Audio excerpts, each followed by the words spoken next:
In 2007, Peter, who was at the time in the Institute of Sustainability Technology Policy at Murdoch, attended a community breakfast talking about the issue of carbon neutral and the need to address this major issue.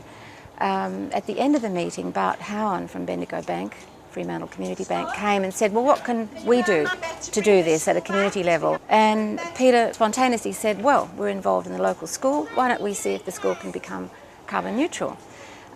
So next week we organised a breakfast meeting, and there must have been 8 people come. We all got together and there was huge enthusiasm, and as a result of that, the principal agreed to put up some money from the school to employ a carbon neutral officer. The reason I was so interested in it is that we embarked on a journey and no one could really tell the final product.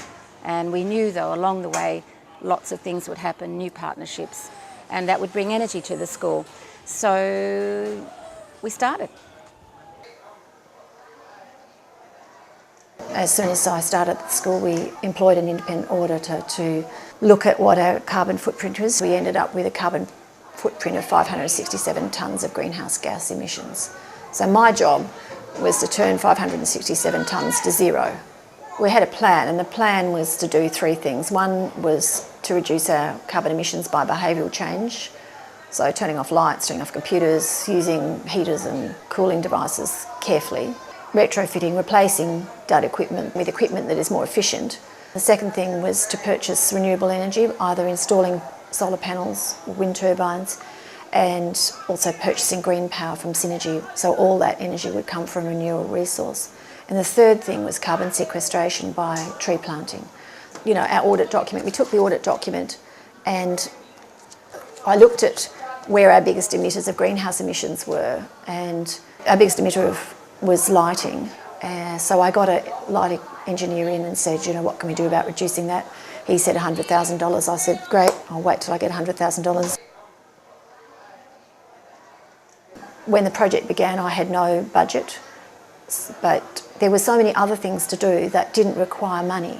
And I think, for me, that's the big message of the Carbon Neutral Project. Just because you've got no money, you don't have to spend money. There's lots of things you can do by engaging with the staff and students, by doing any of the 34 recommendations in the audit document that are either low cost or no cost. One of the early things we did was switch to waterless urinals, which is quite a funny story. When I first started at the school, my first day I'd been in the job for 2 hours and I went to coffee, and one of the teachers said to me, Kathy, what you need to do is to fix the toilets in the music centre, the urinal in the music centre. And I thought, okay, well, there you go. I didn't really know that's what a carbon neutral project officer would be doing, but that's... So then he went on to explain that the urinal flushed every 5 minutes, 24 hours a day, which is really ridiculous. This is a school, you know, there's people in the buildings 30 hours a week. So I researched waterless urinals, and we switched to waterless urinals, turned the water off, got bioabsorbers in, and reduced our water consumption by 98% in the urinals. And that year we saved $7,000 in water.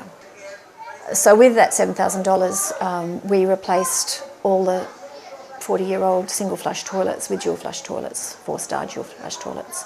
And of course we made more savings. The school paid my wages for the first 18 months, and now my salary comes from from utility savings. So the utility savings fund my role at the school 2 days a week, and the surplus is used on retrofitting. Right at the beginning of the project, I was at a function and met an importer of solar panels, and he was just starting up his business, and we were just chatting, and he said, you know, if you got people from the school to buy solar panels and then we'd donate a system to the school. And I thought, oh, that's a great idea. You know, raise the issue of renewable energy in the community and through the school. So 25 people who were friends or parents of the school put on solar panels, and they put on a 1 kilowatt system, and we got a kilowatt system donated to the school. So I thought that was really a really innovative thing for the school to be involved in. And not long after that, the Deputy Prime Minister, and she was the Minister for Education, Julia Gillard, asked to come to the school because of the Carbon Neutral project, because it was a unique project in Australia. So while she was here, she unveiled the new solar panels. We took Julia Gillard and Melissa Parker, our local Member of Parliament, on a tour around the school and to the boys' toilets, as you do, at other aspects of the carbon neutral project. Even though the project was still in infancy then, there was enough things to talk about and show her, and of course the students were showing her around the school. Every year 10 student in this school goes tree planting in the wheat belt. That's about carbon sequestration. And we were in 2J where there had been enormous bushfires, and we met the farmer where we were planting on his land, because having 25 students planting for 4 hours just does so much. But actually hearing the farmer talk about what it meant to him to have the students come out, and what it meant to him to have his land damaged, and to have that sort of small thing of, you know, the community doing something, I think it was quite an important thing for the students. So since the project began, we've now planted over 27,000 trees. One of the other things that happened quite early on, people heard about the project, and I had a call from an organisation called Hot Rock, who were keen to put permaculture gardens in high schools. There's quite a lot of permaculture gardens in primary schools, but not high schools. And they rang up and said, would you like $50,000 for a permaculture garden? And I said, yes. Then I had to look around the school and find a teacher who might take the project on, because it's the student engagement that, of course, the teachers do. The home economics people use it and learn about food miles, and society and environment use it, talking about where food comes from and production, and comparing it with what happens overseas. And one of the English teachers used it and structured English lessons around permaculture and the understanding of language.